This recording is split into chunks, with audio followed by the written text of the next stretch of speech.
Hello and welcome to Module 3, Digital and Visual Communication, as part of the National and Local Communications Media Campaign of Awareness for the Local Community Development Committees.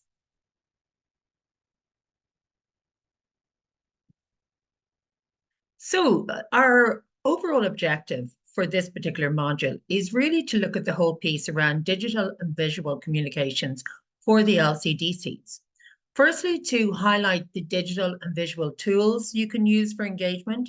Secondly, to match content to platforms and the audience that you're trying to target and really connect with. Thirdly, to simplify information in terms of its visual representation. And then fourthly, to start to build practical and inclusive skills that you can use as part of any campaign to communicate your messaging from your LCDC. If we look at some of the key features here in terms of community engagement tools, things we need to be mindful of, first of all, are privacy and security. So really, can you ensure that you're keeping your stakeholder data safe, secure, and compliant? Because obviously, we all need to be mindful of our GDPR obligations here. Secondly, our stakeholder segmentation. So how we organize our contacts into groups. And one of the things we often hear when we're speaking with stakeholders is that there can be maybe email fatigue or communications fatigue. So the more pertinent and relevant we can make our messaging going out to our stakeholders, the greater the likelihood is they're actually going to engage with that content because it's content that's relevant to them. We also need to be able to track issues and trends. So track what matters so we can keep our comms really relevant in terms of maybe updates that you want to share with people, or perhaps maybe that there is some updates on, grant windows that are starting to open, and maybe information pieces that you want to do in supporting that. We also want to make our communications easy. So really have that calendar of events so that maybe 3 months out, or perhaps maybe 6 months out, what are the key messaging points you are going to be sharing as part of your LCDC. If we can have built-in reporting, that always helps us generate feedback and reports in terms of compliance, and it also demonstrates our engagement outcomes. And what we can do in this instance is perhaps on your particular LCDC page is to look at the Google Analytics, so to see how many people are actually visiting this page and what is the information that is really sticking with them. Equally, if you're using any social media platforms for your LCDC, be it Facebook or Instagram, or perhaps you've got a LinkedIn page, go to the dashboard report that is available. And this will actually demonstrate what posts are working, what content people are engaging with. So it really gives you real data to move forward, repeat what's working well, and equally to pivot from content that perhaps wasn't connecting with your audience. We also need to ensure that we have secure web-based platforms. So access and enter stakeholder data on any web-ended enabled device. And that's really important as well. If we look at our best practice for our social media in terms of video, infographics, and our websites, here's some headings we need to be mindful of. So firstly, we need to understand. So understand key platforms and their audiences. We need to master our storytelling with digital visuals and audio. At the end of the day, as we all know, people buy people. So the more human-centered stories we can feature on all of our platforms, the more our overall story is going to connect with people. We also want to simplify.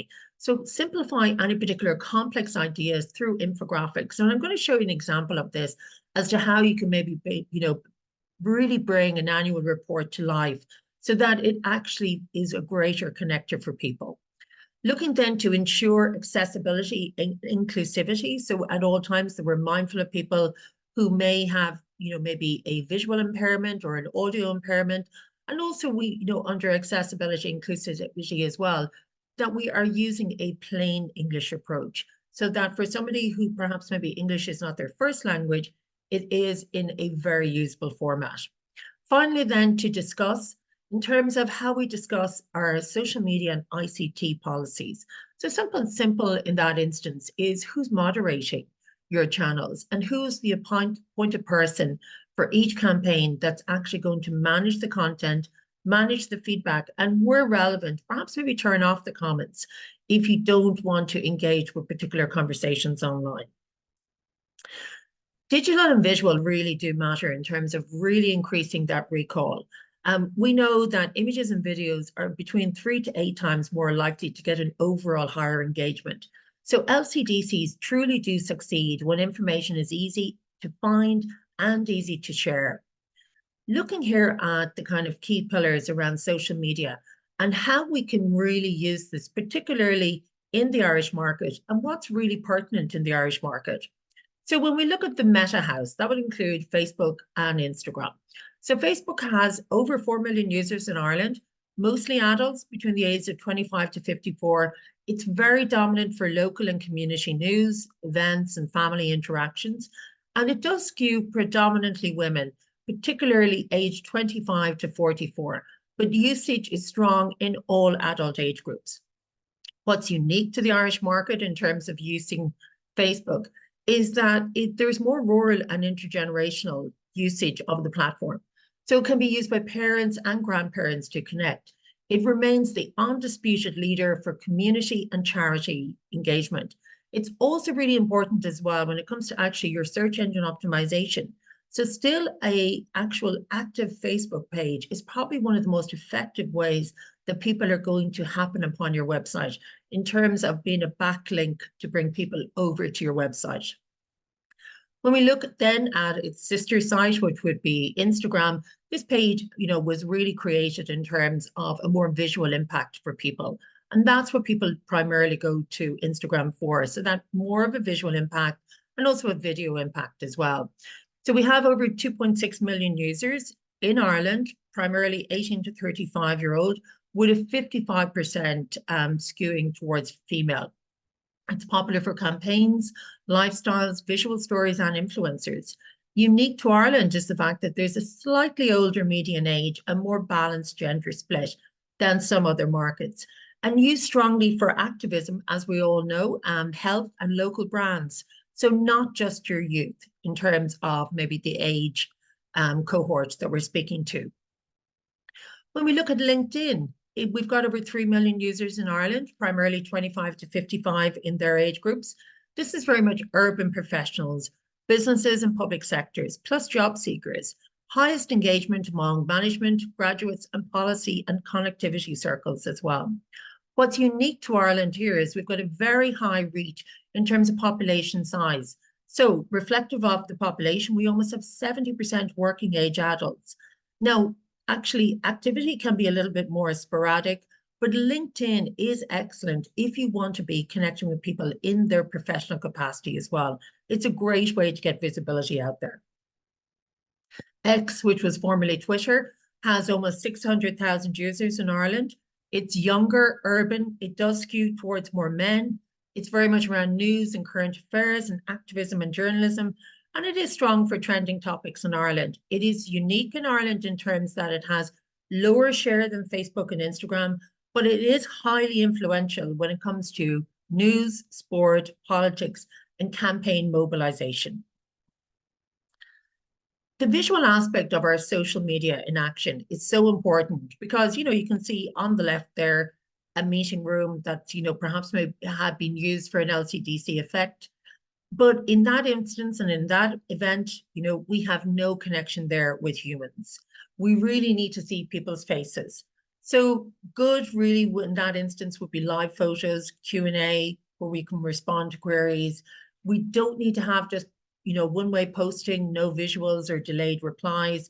Effective engagement really means authentic two-way conversations and timely visual content. So if you actually want to maybe manage this and, put some parameters around it, a way that you could do is actually to run a live on one of your channels. So it could be just that you have a very specific 30 or 45 minutes whereby you'll open that channel up for people to come on board, ask questions, get that engagement. You can really be the moderator of that live channel, but equally it's an opportunity for people to ask questions and to learn more about your events or perhaps some of the stakeholders that are involved. The storytelling that we use on our social media for our LCDCs really do draw people in emotionally, helping them understand values and impact. So an example would be to post a story of a volunteer's efforts leading up to a successful local event with photos in this instance. Equally, short videos make your story vivid and relatable. Focus on real people, places, or a day in the life clip, because this really does make a huge impact in terms of how we actually connect with people. So you could have perhaps a 1-minute video of maybe a new community garden narrated by a community member. If we can keep your videos under 90 seconds, that's really great optimization in that instance. Visual story really does go beyond video. So if we can combine visuals, be it photos, graphics, podcast snippets, to deliver our story to multiple audiences. So an example of this would be around podcast episodes featuring youth leaders, for instance, Instagram stories with before and after content around perhaps maybe a project. The more visual aspects we can have to show how something is progressing, the more you have transparency, believability, and that you'll have more engagement from your local community as well. Here's some great examples of some of the other stakeholders and adjacent stakeholders within LCDCs and what they've been doing on social. So we look here at Ballygunner GAA. The Healthy Clubs Committee were delighted to officially open their sensory garden, and this happened in 24. And they used this as part of their Family Fun Day opening. So at the time, we saw Agnes McDermott, which was chairperson of Waterford GAA, Health and Wellbeing Committee, and Tish Holton with Autism Friendly Waterford, who were there as part of the opening, and they had their special guest Jack Parr on the day. And you can see there that they are very much aligned with Healthy Ireland, who obviously is one of the groups that are coming in under the LCDCs as well. So what we can see here is a great visual representation of what the garden looked like, what are all the touch points and the sensory points, and most importantly, their target end user, which are the local children, to really enjoy that sensory experience. I'm going to share with you now as well a video from Forum Connemara on how they really were able to capitalize on local groups that were already out there in terms of an outreach scenario when obviously emergency services were required earlier in 2025 as part of the storm damage that occurred primarily in the west of Ireland. Forum Connemara is a local development company and runs a number of programmes to support the people and place of Connemara. Our mission is to represent and support the most vulnerable in our community: older people, people with disabilities, those with young families, and those that experience economic and social disadvantage. So Forum Connemara was able to upskill its existing Meals on Wheels service to provide food and drinking water to the most vulnerable in our community. Many people were unable to leave their homes due to fallen trees, falling wires, etc. And it was a very difficult time for them in terms of lack of communication. There was no mobile phone signals, there was no landlines, and it was a very, very worrying time for them. So we provided that communication piece to let everybody know what was going on within their community. We worked very closely with our sister company Connemara Care, who provides home care services, along with other local agencies such as the emergency services, to deliver in the most effective and efficient manner we could. So with the support of Galway County Council and local agencies, we were in a position to support local communities to set up what we call emergency hubs. So the first one that was set up was in the Wild Goat Cafe in Letterfrack. There's been no light, there's been no water, there's been no communications. With that in mind, Forum, we've opened a few hubs here in the Wild Goat Cafe in Letterfrack. Also helped Kevin in the town hall in Clifton. Yvonne opened up the hall in Roundstone, and some of our people went to Petersburg. Just to open up places where the ordinary people of the area can come in, have a cup of tea, a hot meal, have a chat. We've had a constant stream of people in and out. There's been tea, there's been coffee, there's been stories. There's actually, in the darkness of it all, there's been fun, there's been crack. And it made people feel at ease. It really, really did. Some people were a little bit anxious. We were only after sending out, as you came in there, you saw 3 people going out that haven't had a hot meal for over a week now. So it's great to be able to provide that, not just to them, but to others that came along. Then we were able to help Roundstone community to set up their hub, but unfortunately that was limited because we were relying on a generator. And then we also were able to support Clifton Town Hall and the team there, Kevin, Gavin and his team, who did a great job in establishing not only an emergency hub, but I believe a working hub as well, where people were able to work from. And we also supported Clonbur, the Petersburg Centre there, in terms of staffing it with volunteers. I would like to thank Forum Connemara from the bottom of my heart as the school principal in Tully National School for helping us to set up a new temporary classroom space in the Tullycross Hall, the Marion Hall in Tullycross. They've been phenomenal here every day from start to finish, helping move furniture and helping us to get set up so that our children can be comfortable come next Tuesday. We're a rural area, we depend upon committees, and we are exceptionally thankful that Forum were here to help us in our time of need after our school was damaged in the storm. So looking ahead, Forum Connemara will continue to deliver to the most vulnerable in our area. We will also be able to provide support to community groups, villages and towns who would like to prepare emergency action plans so that we will be better prepared for future events. Forum. A great example there of how video can be far more effective than any report perhaps, or any written content, because it really just demonstrates how obviously all the various agencies were able, and the other people within the LCDC cohort were able to assist each other, especially at the time of an emergency. Here we have the Migrant Support Group in Monaghan, and a great illustration here of a real fun day for Arab-speaking group in Clones and Monaghan, who joined for a family event and really coming together with many of their Irish hosts at the time. And once again, just a great way to demonstrate the work that you're doing through the LCDC, how you're bringing communities together, and also how perhaps maybe you're supporting migrant support within your community. Storytelling with video and visuals and podcasts.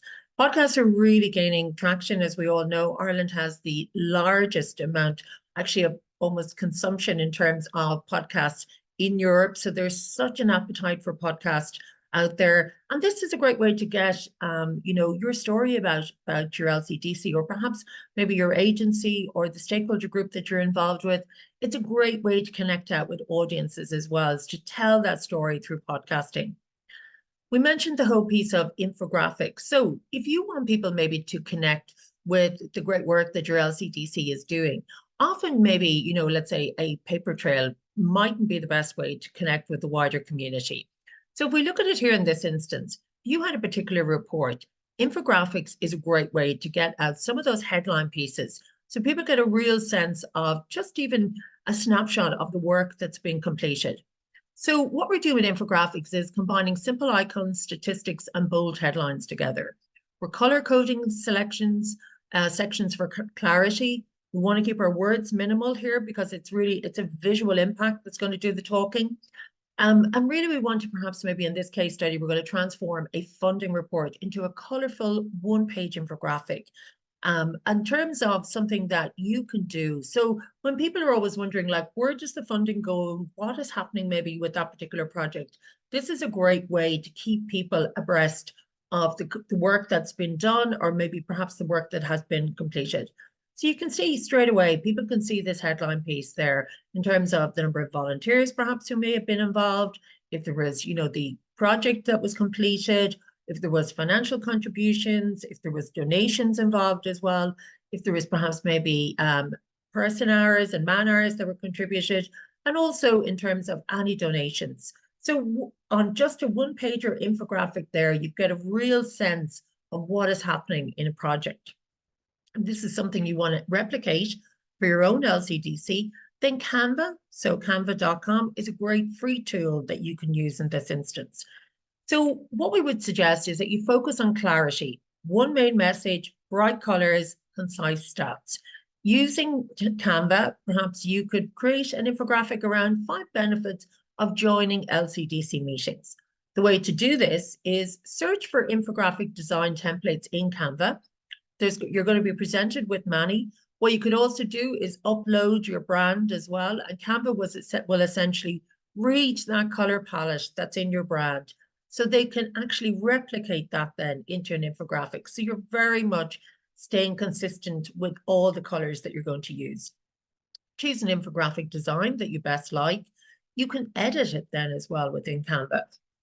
So you can update with the particular snapshots that you want to use, and maybe some of the key headline pieces, and also with the visual as well that will best align and best will demonstrate that.